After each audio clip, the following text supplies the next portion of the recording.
तर आज आहे ना आम्ही द्राक्ष बागेमध्ये आलो होतो. म्हणजे तुम्हाला माहिती आहे घराच्या शेजारीच बाग आहे समोरच. तर आज बागेमध्ये फवारणी घेतली होती.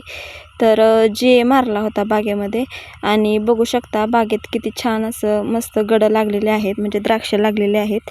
तर छोटे छोटे छोटे द्राक्ष असतात, म्हणजे एकदम नखासारखे असतात. तिथून त्यांची सुरुवात होते मोठे मोठं मोठं मोठं व्हायचे. तर एवढे झाले होते मी सातरवून येईपर्यंत गडं.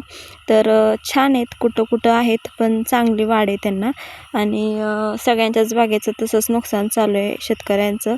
तर असं दिवस रात्र कष्ट करावं लागतं शेतकऱ्यांना. तर इकडं आहे ना बागेत आहे ना एका साईडला एक गवत राहिलं होतं, कारण का इकडं वल्लं होतं त्याच्यामुळं ट्रॅक्टर गेला नव्हता बागेमध्ये.